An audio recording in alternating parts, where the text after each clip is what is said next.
ইতিহাসের অতীত এক কাল, ত্রেতা যুগ শেষে দাপরের শুরু। তখনও কুরু পাণ্ডবের জন্ম হয়নি, জন্মেছেন ভীষ্ম। তিনি তার জীবনের মধ্যগগনে এক দুর্বল মুহূর্তে ভীমা তাকে সন্তুষ্ট করতে তিনি যে প্রতিজ্ঞায় আবদ্ধ হয়েছিলেন, সেই প্রতিজ্ঞাই আজ এনে দিয়েছে কুরুবংশে এক চরম সংকট। রাজ সিংহাসনের উত্তরাধিকারী নেই, কারণ শান্তনু এবং সত্যবতীর দুই সন্তান চিত্রাঙ্গদ আর বিচিত্রবীর্য উভয় মৃত সন্তান উৎপাদনের আগেই।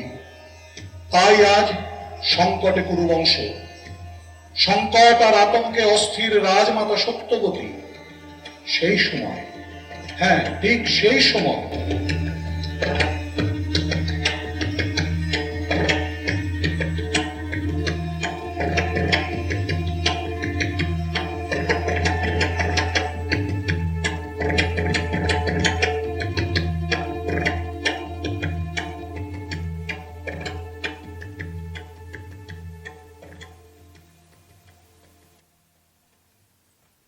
রাজমাতা, এই যে দাসী, রানীরা প্রস্তুত তো?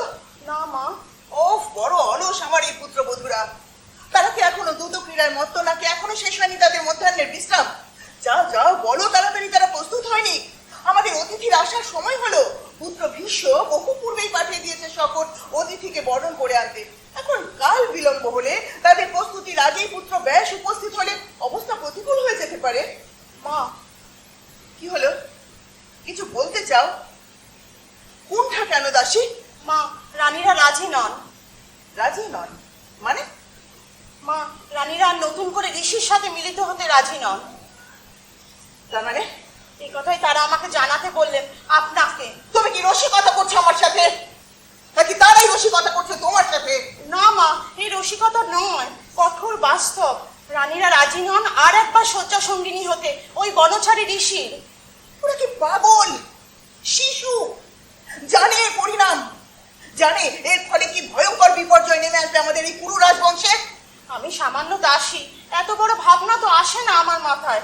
আমি শুধু জানাতে এসেছি রানীদের ইচ্ছেটুকু, কারণ আমি শুধু আজ্ঞাবহ মা। আমার মাথায় তো আসে, রাখতে হয় আমার মাথায়। আজ কি অবস্থায় রাজকুলের? আগামী প্রজন্ম নেই, হ্যাঁ নেই। পাণ্ডু আর ধৃতরাষ্ট্রের কথা মাথায় রেখেও বলছি নেই। এত বড় রাজত্ব কে সামলাবে? রুগ্ন পাণ্ডু না অন্ধ ধৃতরাষ্ট্র? না না, এ হতে পারে না। আমার সাধের কুরুকুল বংশে একজন সক্ষম উত্তরাধিকারী চাই, আর চাই বলেই আমি আবার রাজি করিয়েছি ব্যাসকে। এখন রানীরা রাজি না হলে আমি তো পিছিয়ে যেতে পারি না। কিন্তু মা, এখানে আমার তো কিছু করার নেই। শোনো, তুমি পুত্র ভীষ্মকে একবার খবর দাও, বলো রাজমাতা সত্যবতী তার জন্য অপেক্ষা করছেন। রাজকুমারকে আমি কিছুক্ষণ আগেই দেখেছি, অলিন্দে অপেক্ষায়, হয়তো কারো প্রতীক্ষায়। হ্যাঁ, সেখানে সে ব্যাসের অপেক্ষায় কর্তব্যরত।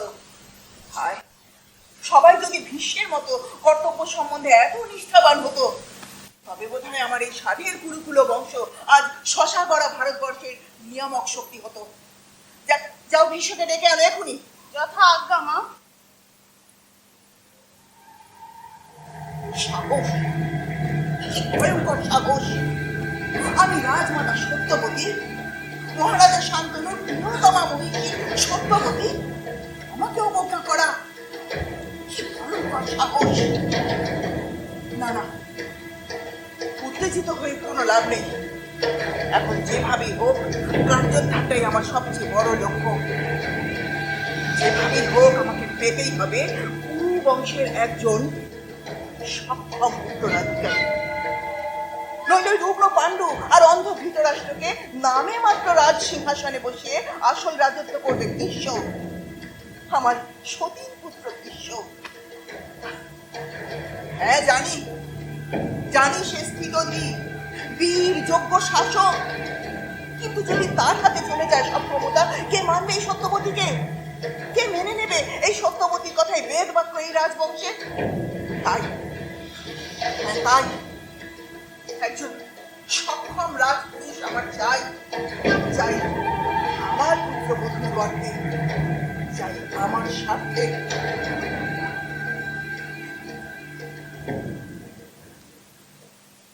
মা জননী, আপনি আমায় স্মরণ করেছেন? সেটাই তো স্বাভাবিক পুত্র। হ্যাঁ, নিজের বংশের যে কোনো সংকটে প্রথমেই যে তোমাকে মনে পড়ে দেবব্রত। সংকট কার? আপনার না কুরু রাজবংশে? প্রত্যেকের। আশ্চর্য, কুরু বংশের সংকট, সংকট আপনার ব্যক্তি জীবনে আমার অজ্ঞাতে, এও কি সম্ভব? হ্যাঁ, সম্ভব। কারণ তুমি সত্যদর্শী বলশালী হলেও তুমি সংসারী নও। সংসার মানেই সমস্যা আর সংকটের কেন্দ্রভূমি। সাংসারিক সংকট জননী, সে সংকট মেটাবার জন্য আপনিই যথেষ্ট। আমি এক্ষেত্রে অধিকন্তু অনভিজ্ঞ শিশু একজন। আমার ক্ষমতায় কার্যসিদ্ধি হলে তোমাকে আমি বিরক্ত করতাম না পুত্র, কিন্তু আমি এখন অসহায়। তোমার সাহায্য ছাড়া। সাহায্য কেন বলছেন জননী? এ তো আমার দায়, দায়িত্ব, যে কোনো বিপদ থেকে আপনাকে উদ্ধার করা। আপনি আমার মাতা। হ্যাঁ, মাতা, কিন্তু বিমাতা। কোনোদিনও আমার কোনো আচরণে প্রকাশিত হয়েছে কি এমন কোনো ইঙ্গিত যাতে প্রমাণিত হয় আজও আপনাকে আমি ভাবি বিমাতা? সেটাই তো সবচেয়ে বড় জ্বালা আমার দেবব্রত। তোমার আচরণে, তোমার কর্মে আমি বারবার বুঝি তুমি আমার পুত্রের চেয়ে অধিক। কিন্তু কেন যে কেউ কোনো এক কীট আমার অন্তঃস্থলে বারবার আমাকে দংশন করে, কেন যে কিছুতেই ভুলতে পারি না তুমি আমার গর্ভজাত নও। সে আমার দুর্ভাগ্য, কিন্তু জননী, কি জন্য আপনি আমায় স্মরণ করেছেন সে কথা এখনো অজ্ঞাত। তোমার ভ্রাতৃবোধ অম্বিকা অম্বালিকা কেউই রাজি নয় আরেকবার বেশের শয্যা সঙ্গিনী হতে। সেটাই তো স্বাভাবিক। কেউ কি চায় বারবার ধর্ষিতা হতে? কি বলছো দেবব্রত? কোনো নারীকে তার নিজের ইচ্ছার বিরুদ্ধে রমণ করাই তো ধর্ষণ মাত্র। তোমার পুত্রবধূরা কি খুব আনন্দে হাসতে হাসতে গিয়েছিল গতবার ব্যাসদেবের সাথে মিলিত হতে? যদি সে মিলন সত্যি সুখের হতো, তাহলে তো জন্ম নিতে হতো না ধৃতরাষ্ট্র আর পাণ্ডুকে অন্ধ অথবা চিররুগ্ন হয়ে। সে তাদের অপরিণাম দর্শিতা। কেন ভয় পেল অম্বালিকা ব্যাসকে? সে আমারই সন্তান, জ্ঞানী ঋষি, লোকে তাকে ত্রিকালজ্ঞ বলে জানে। আর অম্বিকা, সে কি নির্বোধ না শিশু? মিলনের সময় চোখ নিজের বন্ধ করে- ইচ্ছার বিরুদ্ধে কোনো কাজ কাউকে দিয়ে জোর করে করিয়ে নিতে চাইলে মাগো, সে কাজ সব দিক দিয়ে সুকাজ হয়ে ওঠে না। রানীরা কেউই স্বেচ্ছায় যায়। কেন যায়নি? কেন? নিজের স্বামী ছাড়া এ সম্পদ কাউকে বিলিয়ে দিতে কোনো রমণীই সানন্দে রাজি হয় না মা। কিন্তু এ তো তাদের দায়। রাজমাতা হিসেবে বংশকে উত্তরা